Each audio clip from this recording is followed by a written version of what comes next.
हम परसों 4000, कल 5000 और आज 6000 से ज्यादा मामले रिपोर्ट हुए हैं। जहां उम्मीद की जा रही थी कि कोरोना रफ्तार पकड़कर डाउन हो जाएगा, ऐसा नहीं हुआ है। एक्सपर्ट्स का मानना है कि जो कोरोना का नया वेरिएंट है XBB.1.16, ये बहुत तेजी से फैल रहा है। इसकी ट्रांसमिसिबिलिटी बहुत ज्यादा है, यानी एक से दूसरे व्यक्ति को संक्रमित करने की जो इसकी ताकत है वो कई गुना ज्यादा है बाकी वेरिएंट्स के मुकाबले। कैसे वो कहेंगे हज है, वो कहेंगे कोई प्लेग है, वो कहेंगे कोई वायरस है, लोग मर जाएंगे।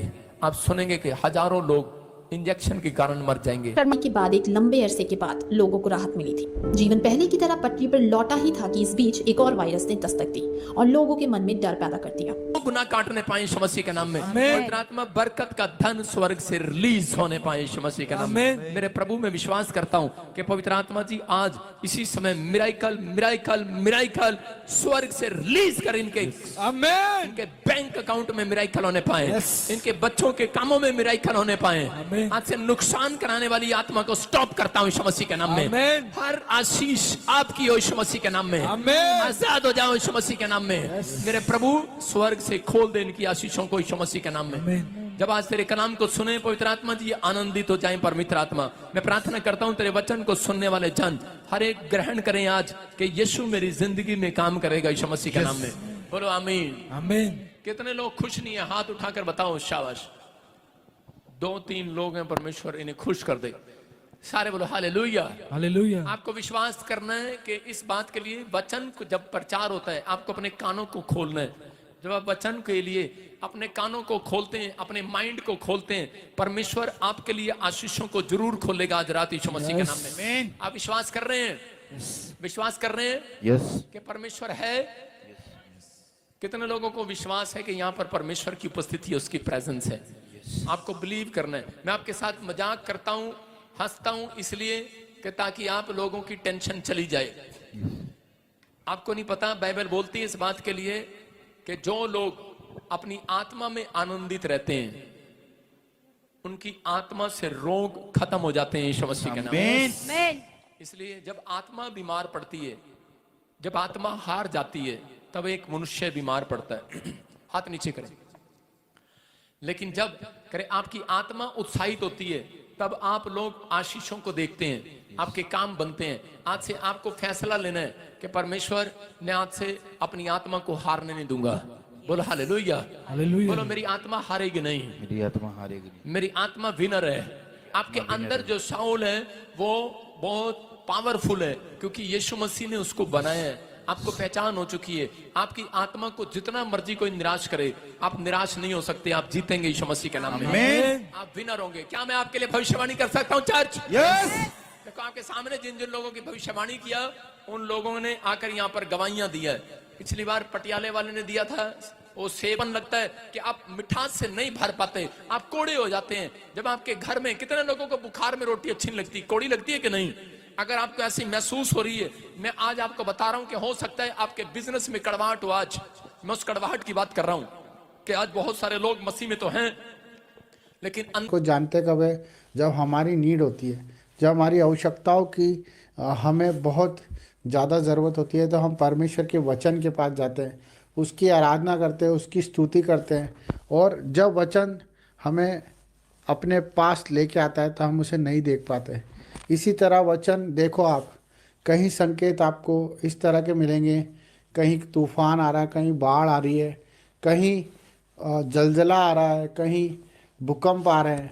आप इस चीज़ को अनदेखा ना करें, आप इस चीज़ को अनदेखा ना करें। ये एक ऐसा विषय है जो हमें अवेयरनेस की तरफ लेके आता है, वो हमारे परिवार के लिए, क्योंकि प्रभु ने अपने इकलौते पुत्र से प्रेम किया।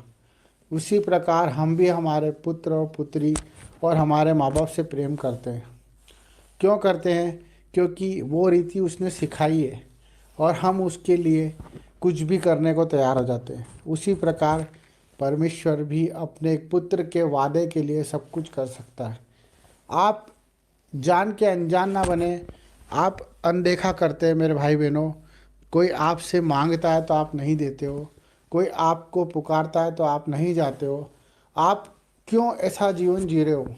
जबकि परमेश्वर के सिग्नल यही है कि जो परेशानियाँ आती है उसके पीछे परमेश्वर खड़े होते हैं।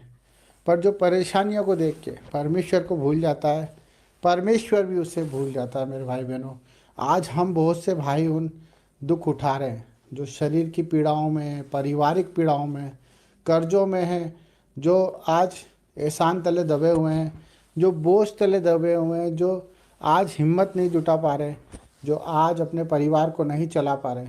ये सब बातें प्रकृति के रूप में हमें सिग्नल देती है, जो परमेश्वर के वचन के द्वारा हमें, जिस तरह से एक पुलिस वाला आराधना करता है, जिस तरह से एक पार्लियामेंट के अंदर चीख चीख कर एक संविधान के लेकर, एक संविधान को लेकर, एक न्याय को लेकर परमेश्वर की जीविता का प्रमाण देता है, और इसी तरह परमेश्वर की प्रकृति भी उस चीज़ का प्रमाण देती है। जब नदी नाले सूख जाते हैं, जब आकाश काला हो जाता है और चंद्र ग्रहण होता है और सूर्य उदय होता है और पंछी आकाश में इधर से उधर होते हैं, जिन पे कोई बंधन नहीं है, जिन पे कोई बंधन नहीं है, वो कोई देश को नहीं जानते, वो कोई जात नहीं जानते, कोई समाज नहीं जानते, वो सिर्फ परमेश्वर की हमें सिग्नल देते हैं, वो परमेश्वर की क्रियाओं को हमें समझाते हैं। पर हम भूल जाते हैं कि हम इस सृष्टि में ईश्वर के भरोसे आए हैं।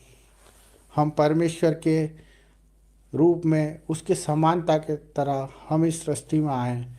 हम जिस दिन अपनी फ़िक्र करना छोड़ देंगे, जिस दिन हम दूसरों की फ़िक्र करना शुरू कर देंगे, उस दिन आपको परमेश्वर की हर एक बात सुनाई भी देगी और दिखाई भी देगी। हमें अपने दर्दों को, अपने दुखों को आज अपने जीवन से निकाल के फेंकना है। हमें उनका महत्व ख़त्म करना है।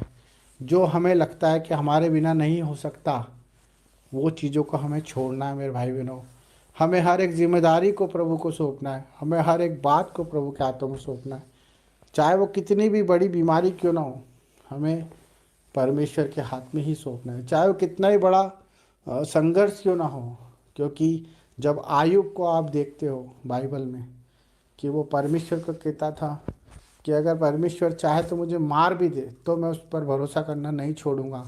हमारा भरोसा परमेश्वर पर होना चाहिए, क्योंकि न्याय का दिन निकट है। आपके न्याय का दिन निकट है, क्योंकि आपने जो करा है उसे आपको प्रभु के सामने रखना पड़ेगा। इसलिए मन फिराओ, पश्चाताप करो, प्रभु के करीब आओ, दुआएं करो, प्रार्थना करो। इसी से बचोगे, हर एक परेशानी से, हर एक तकलीफ से, कर्जों से, बीमारियों से। जब आप मन फिराओगे और अपनी गंदी आत्मा को छोड़कर परमेश्वर की पवित्र आत्मा को स्वीकार कर लोगे, यही सच्चा परमेश्वर हमसे चाहता है कि आप आपकी फ़िक्र छोड़ दें और परमेश्वर की प्रार्थना दुआ में लग जाएं और उसके कामों को करें, उसके कामों को ढूंढें, उसके